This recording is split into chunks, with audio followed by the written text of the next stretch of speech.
Hey guys, just before we jump into this episode, and no, I'm not going to ask you for a like or subscription, although obviously we'd love that here at the Incredible Machines podcast. But just before we jump in there, I just wanted to give you a note. I recorded this episode by myself in Hawaii with Jeff. Unfortunately, I didn't have Luke. There's a 12-hour difference in Hawaii and South Africa.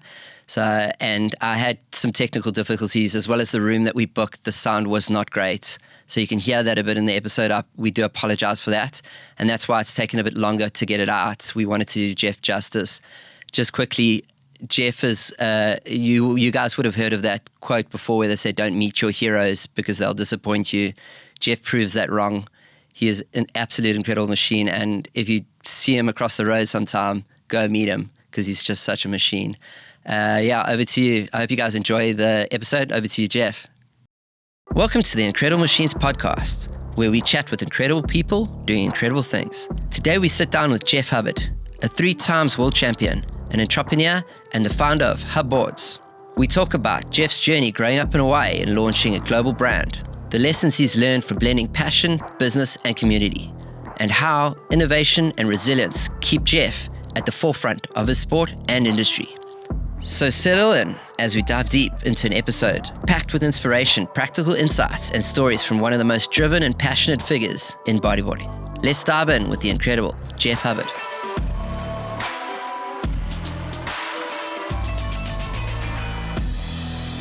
Sounds like you love learning. Like you mentioned something you said earlier, but now you're just saying learning from that. Is it something that you just constantly doing? Yeah, I think because I went back to school, and got my degree, my marketing degree, and then I got my master's in business after. I felt like I really appreciated going back after starting to be a pro bodyboarder, and I was doing the pro bodyboard thing, and okay, I can go. And then I went back to night school and started learning, and it was pretty nice to be able to put that into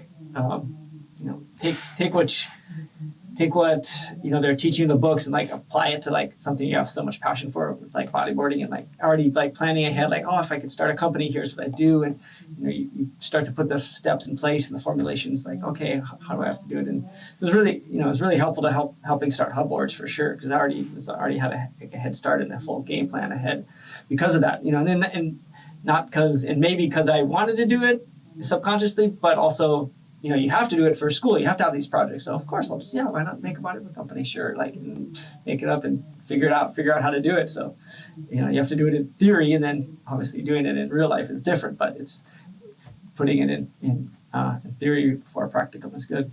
Yeah, and execution is everything, we say. So that's awesome. I didn't know that. So you actually went back, did marketing, and then used that as a way to launch Hubbard. Yep, exactly. Yeah. So it really helped. I think having that university degree for sure.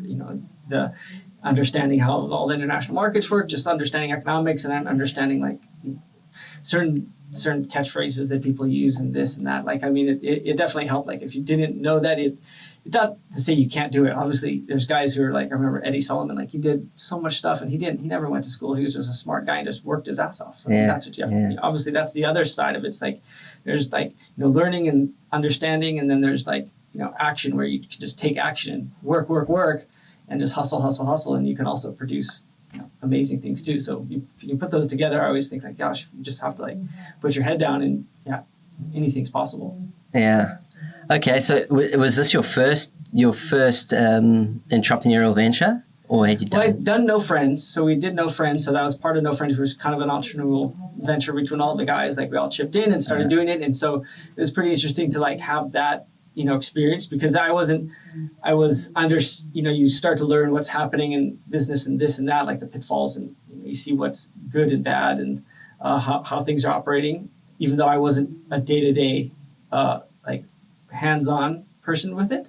So Ross was he was the day-to-day guy, and so because it was his brainchild, so he really took that responsibility under himself and made it happen. And the day-to-day business, selling the clothes, selling the DVDs, and making it work. So even though selling VHSs in the beginning, selling DVDs, so it was great to see it. I took a lot of learning from just that first venture. And then I started something with Eddie Solomon. I remember he started a little media company. We had Bodyboarder magazine here, and for a while here in the U.S., and so we had that going for a while. So had a couple things going before I started Hubboards, but all those like adventures, definitely really give you some learning advice. Like later on, like what they say in business, like, oh, just you start something, it's not gonna succeed. You start something, it might not succeed, but then you kind of get going, and something will hit, right? Like eventually you're gonna hit something if you just keep trying business. And it's not to say those other businesses weren't like great at some point, but it's like they definitely stopped for one reason or another. Yeah, I mean, this is, I guess this one seems so in line with everything that you've done to date. How's it going? Like, do you want to talk a bit about that? Yeah, Hubboards is it's definitely my day-to-day life. It's awesome. It's like we've been doing it since 2013, Dave and I, and so we've been, we started it like January 2013, and so it's been a real blessing, just been able to like work with my brother, work with my friends. Like, we sponsored Jared and work closely with him. He does our social media, and, hiring all our friends to do other, do things. I thought that was something I felt like I learned at No Friends. Like, oh, it's great to like, if you could hire your friends to do stuff, right? It's like, you also get to work with them in some sort of capacity. So it's really cool because it's like, you get to hang out with them at the same time. And obviously, bodyboarding is not like the most lucrative thing you can do, for sure. It's pretty far down there, but it's, if you can pay things forward and back, and like it's cool to be able to do that. Yeah, that's very cool. So you pay it forward, and then I guess those people you would know already, so they'll be friends that you can trust them. It's probably a bit lower barrier to entry there. Right. Yeah.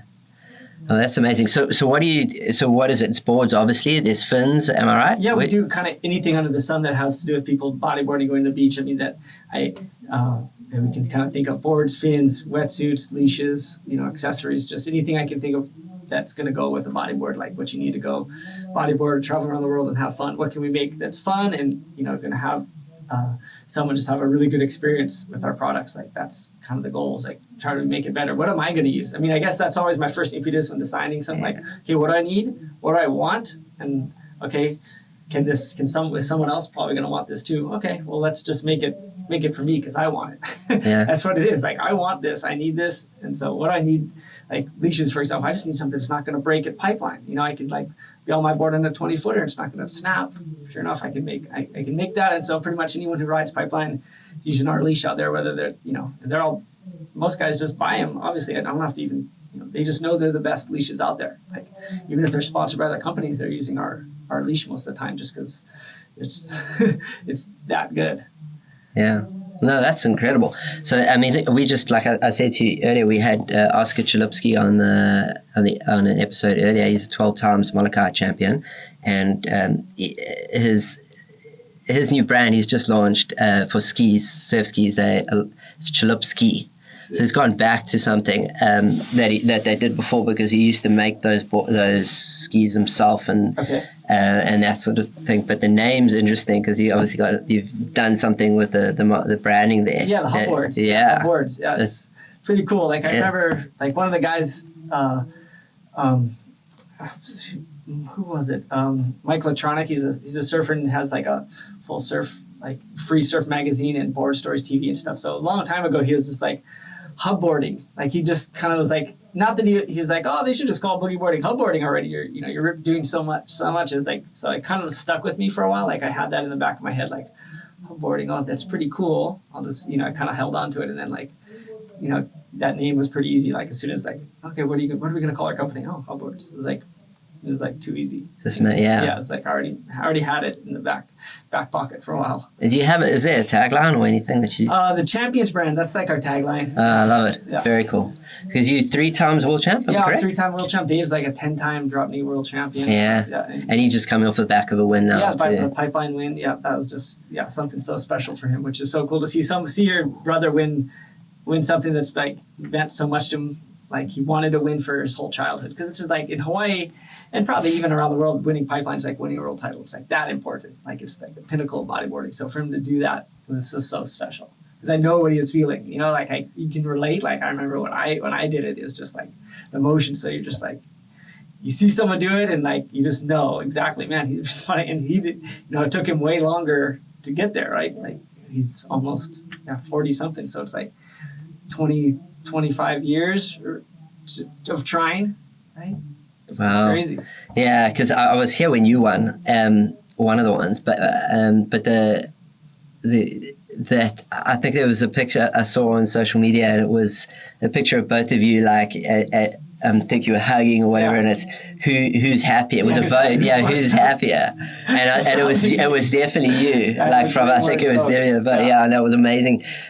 There's this line from the series Afterlife, Ricky Gervais. Are you familiar with it? Yeah, I watched a little bit of it. I've only seen season 1 so far, but it's this lovely quote that says, "Happiness is amazing. It doesn't even matter if it's yours." Yes, and it's like, a great quote. Yeah. Doesn't matter if it's yours. Yeah. So seeing that picture of you guys, just that brotherly, like, and that glow, like, literally made me happy. I'm sure it did, like, all of your fans and followers and that sort of stuff. Would have made them so pumped for you guys. So I mean, we covered a bit of like, I know there's just so much, and I know we don't have all the time in the world, and people are listening here, but there's so many questions that I could ask. I know from what I know of Jeff Hubbard, I've got this like beyond flexible, beyond fearless. Like I've still got this. I think it might be in No Friends 3. It might be later actually. I just remember there's this one backdoor section that you hit that's just ridiculous, but that would be one of like 1,000 probably. But there's just one in particular that as soon as I hear your name, I'm like, that's the one. Yeah. Have I spoken to you and told you about what the Incredible Machine is? What it means to be an incredible machine? I think a little bit, but I'd love a refresher. Yeah. So just quickly, because I definitely got this. So for the listeners and watchers out there, I was busy setting up. We're in Oahu, in Honolulu right now, and I was setting up the studio, and I kept looking at my phone to see where Jeff is, if I don't want him waiting or anything like that. And then I saw a message, he's outside, he didn't have access. So I went outside, and as I opened the door, I saw him just sitting outside waiting patiently, and I was just pumped. It was just so awesome to see. And one of those things is like, so like I was anxious as hell. Like I haven't done this, like, and we had some trouble with the mics earlier, and it's like that feeling or that emotion is like you're like stressed and everything, and then someone can just walk in and just change the room. And that's the thing about that is like that's not an easy thing to do actually. It's not like someone else, like no one in this office could walk in and change the room for me. Yeah. Like it's literally, I don't even know. Yeah, like 3 world titles, multiple movies. It's all the magazines. It's like all the work you've done. So yeah, thank you. Thanks, John. Yeah. No, I mean it's the same. I saw you peek your head out the door. I was like, "Hey." Yeah, you recognize that. There we go. That's who we are. Yeah.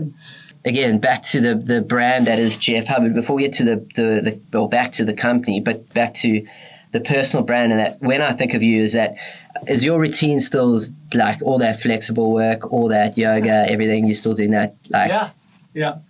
And I am, yeah. Still try and stretch, every day I can. I mean, it's difficult with kids and work and stuff, but I always like try and make time. Right, if I'm watching the kids, I'll be stretching that day. If I'm surfing, sometimes I'll just stretch at the beach. So, I'll maximize my time in the water a little bit more. Like, okay, I'll wake up early and stretch before I go surf. Sometimes, like early, you'll have that ultra dawn pipe and wake up at 4:30, get a quick stretch in it, and then head down to the beach.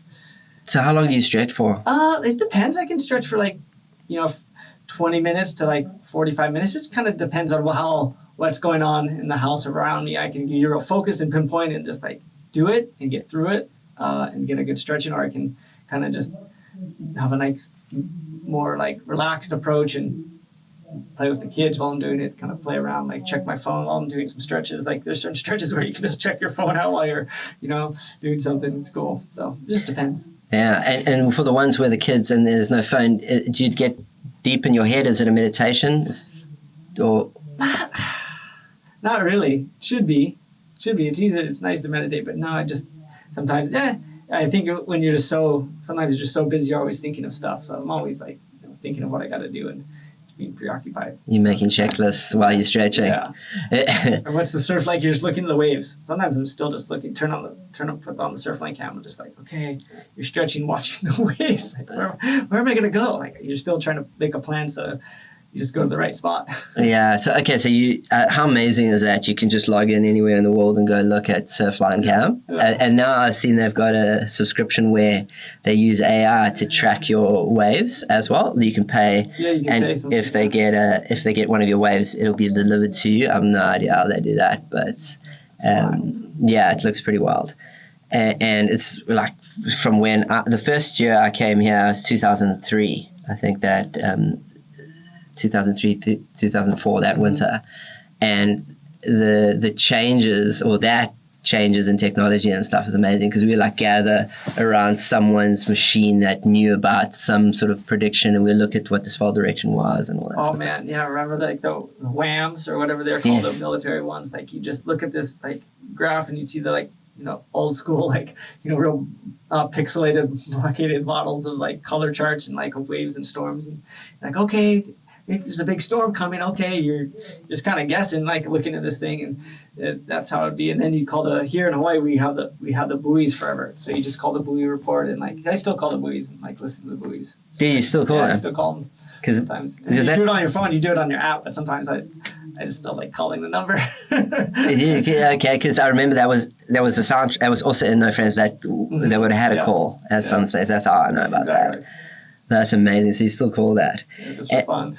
And then, so the stretching is big for you. Do you do a lot of other strength exercise or anything like that?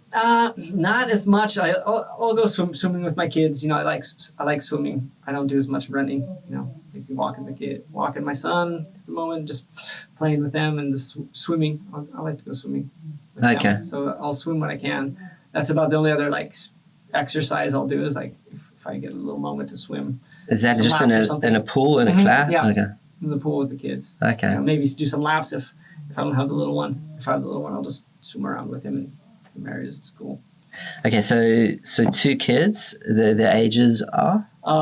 Ollie's almost 2 next month. He'll be 2 in Easter, and then Jackie's be 8 in June, end of June. Okay. Yep. Epic. Cool. And so both boy. Jacqueline.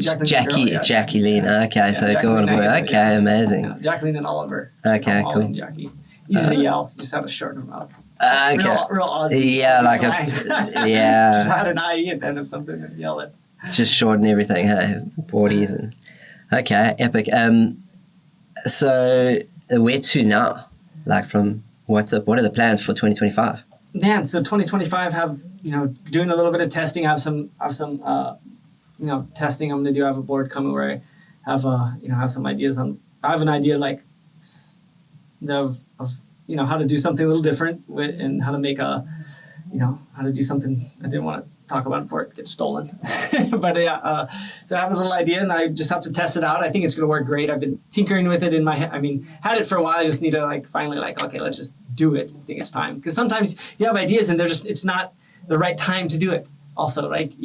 And just like a product, everything with your product line and delivery to the masses. Like I remember with a quad core, I had that like the first before we even launched the brand, but it was like, oh, I shouldn't launch the brand with the best thing yet. I need to launch the brand and get some traction, and then I can add something to it afterwards. It's no use just coming in with something so revolutionary right off the bat yet, because they don't even know about the brand. You got to get some traction here. So you just have to slowly percolate things sometimes, even though it's exactly what to do, but it's it's a timing thing. It's a patience. Sounds like patience. Yeah. Which is, I guess, one of the most difficult things. I struggle with that. And it sounds like, but it sounds like you've got a roadmap and you've got things on that you're going to be executing. Yeah, exactly. Yeah, we have some things we're executing, and always there's little hurdles along the way. There's all these tariffs. Okay, where are we going to do it? Then you work back with the manufacturer on some things, and okay, we can still do it. And so we're having some fun. I have some cool ideas dropping this. Some products that we're doing this year. I think 3 of them. Last year what did we do last year? Last year we redid our side entry board shirts. That was another one. I used these side entry board shirts when I was a kid. They had these old side entry board shorts that I remember Gotcha made. It was like a Mike Stewart thing. Like they made them back in the 93 or 92 or something. And you buy them at the shop. They had like some buttons on the side. And they were just amazing for bodyboarding because it doesn't scratch your deck. You know, you can move up and down seamlessly on your board without scratching the heck out of your deck with board shorts. I mean, most people wear wetsuits in the water in most countries, but in Hawaii, Puerto Rico, you know, a lot of Latin countries, you only wear board shorts, right? A lot of guys just boogie in board shorts, but you end up scratching your deck a lot if you have like zip ties or like, you know, back then it's buttons on the top, you know, anything like even those little brackets that the drawstring goes through, just those little eyelets, just they rip up your board, the deck of your board, and your stomach gets all raw. Like, you know, that's one of the first things I remember bodyboarding as a kid is like my raw belly because of rash, like the cat had scratched it up. So like you don't want that.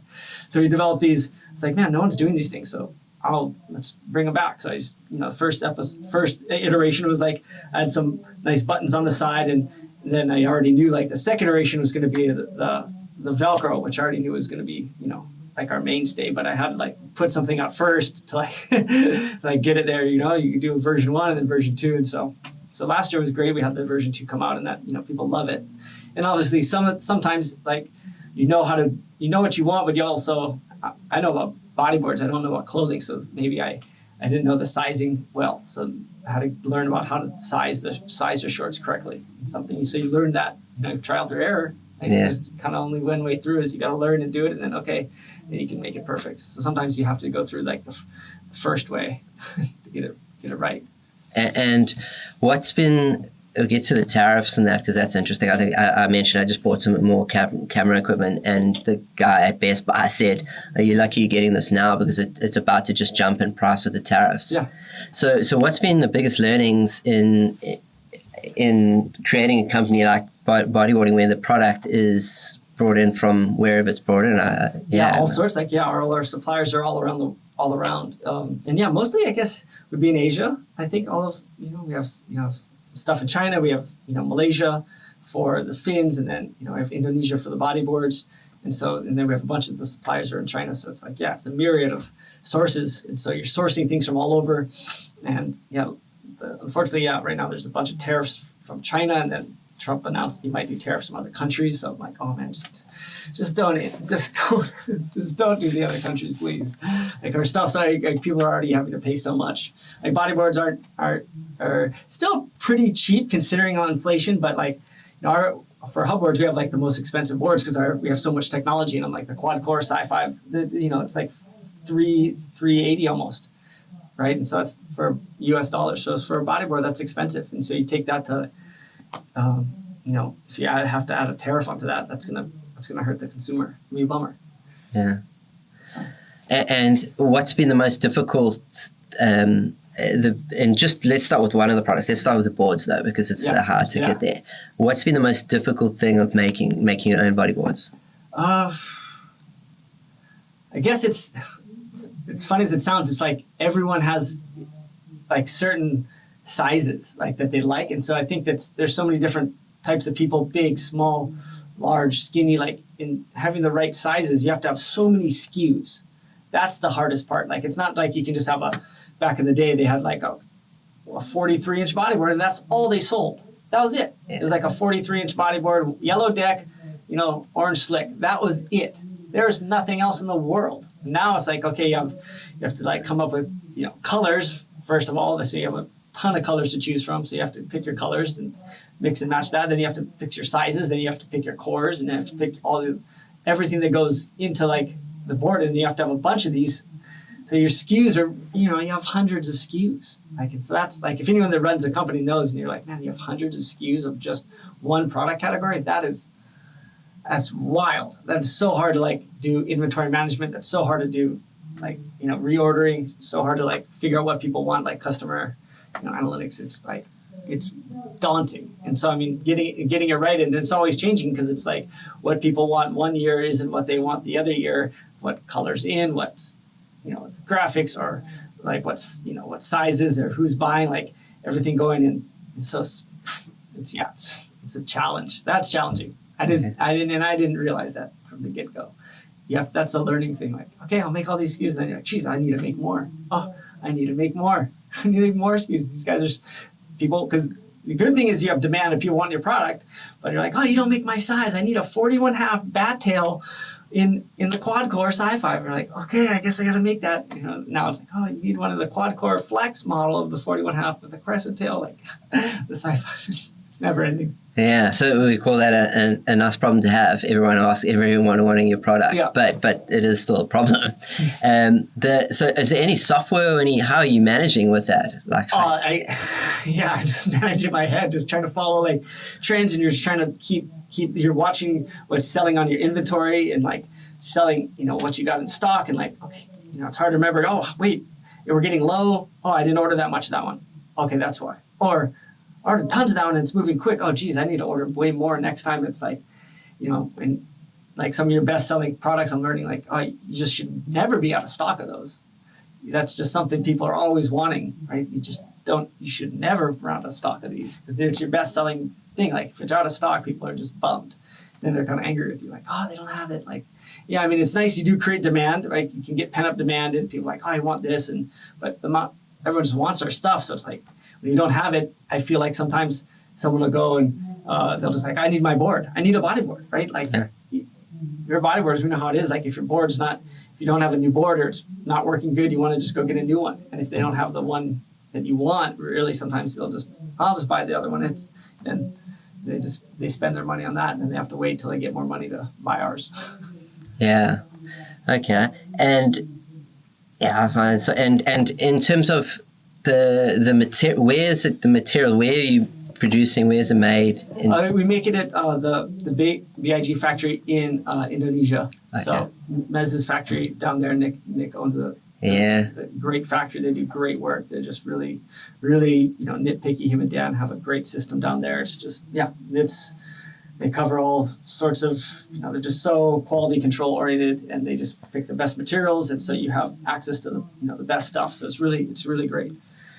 Cool. And in terms of, you mentioned trends, I heard you said trends there. Is there anything that you follow? Like, how do you know, even if it's just colors, what colors are going to be out next? Like, are you watching, is it on Netflix? Is it like... Yeah, you can look on Instagram and you can look on Google it and you can try see, and sometimes it hits like, oh yeah, that looks good. That would be that looks close to what that's available.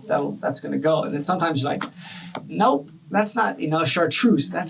No one's going to buy, like fashion trends don't also follow the, what bodyboarders are going to buy. And some bodyboarders, and they're so divided too, like bodyboarders are like, there's two categories. I think most bodyboarders don't give an F, and they're just like, they just want fun, colorful, cool stuff because they don't care, right? They're out, that's why they boogie board. They don't care, they're having fun. There's some guys that are just so conservative, so like, I have to do this a certain way and I have to wear these certain fins and this certain color board, and that's how it is. Yeah. And so there's just like these two camps, and it's like, which one I like catering to the camp that just doesn't give a F, because that's the more like why you boogie board. Yeah. If you actually cared about like what people thought, like you shouldn't boogie board. Yeah. Absolutely shouldn't do it. That's interesting. Yeah, but I'll be honest with you. I'm particular, but it's just because I've learned. Like I know that color. I want that in like a photo is going to look better. I like the yellow in there and whatever. The colors make covers. We used to say. Yeah, colors make covers. Yeah. Exactly. Colors you want, like bright, fun, cool stuff. But I can remember my first board being a Manta wingnut, and it was blue or blue. There's only blue. Blue. Yeah, that was it. No, so it's definitely totally different right now. And are you noticing any demographical data? Like, start with that. So we'll start with age. Age, sex, location. So age. Like, do you capture that? Who's buying your boards? Yeah, you can see pretty easy who's in the water too, because I'm in the water a lot. So I mean, I also see, and you see the demographic of where what's happening in certain locations. So the demographic I have a good sense of what's happening with that. And it seems like there's a larger market of older bodyboarders that are growing. I felt like that they're coming back in the sport. Like what happens, nowadays it seems pretty cyclical. Like, you have these young kids get into boogie boarding, their parents help them get in, or their friends get into it, they're into it, and they reach about teenage years, and then they kind of drop off because they have to get a job. it's kind of, they go to school or get a job, they can kind of piece it together, session, or they're getting into girls or partying and whatever, they get into something else, and then they get into life, and then they come back to bodyboarding because, okay, man, this was so much fun. Now I have a little more money, I can buy my board, I have a little more time, and then so there'll be like a little spike. That's another time they start bodyboarding. And then after they got then they'll have a family, kind of drop off again. Those kid years, it's kind of tough. And then once they start to get time back, they'll start to bodyboard again. And so that's how you see a bodyboarder's lifeline. And it's pretty interesting. Like most bodyboarders these days do kind of stay hooked on bodyboarding, which is awesome. And it's probably because I think back in the day, bodyboarders would just get to an age and just drop off and just stop. That's what they kind of do back in the adult bodyboarding wasn't a thing. And now it's like, okay, there's adult bodyboarding. It's a full thing. It's bigger than the younger kids, I say. Why is that? I think just because there's access to funds to buy the boards, things are getting more expensive, especially in the rising countries, right? Like a lot of the third world countries, and even in Europe, like things are expensive, and the economies aren't great. It's just tough for people to buy a board. Like that's part of their big chunk of paying life. Like they don't have the money, the parents don't have the money. So it's a little more difficult for them, I feel like. And so I think it's like a big purchase these days. I mean, in America, I think it's a little different. There's a lot of cheap options for bodyboards, but there's some really good bodyboarders, and people have a little bit more discretionary income in the U.S. And so I think that helps. Luckily, in the U.S., it's kind of a different beast because things are so expensive, but there's a larger income, and people have credit. They're able to use credit cards and all sorts of payment options here in the U.S. It's easier for people to buy things. But other countries, that's not the case. And why do you think the older group?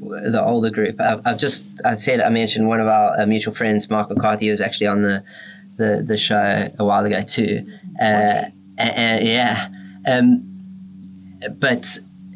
He's same age as me. Basically, he was my groomsman when my first marriage.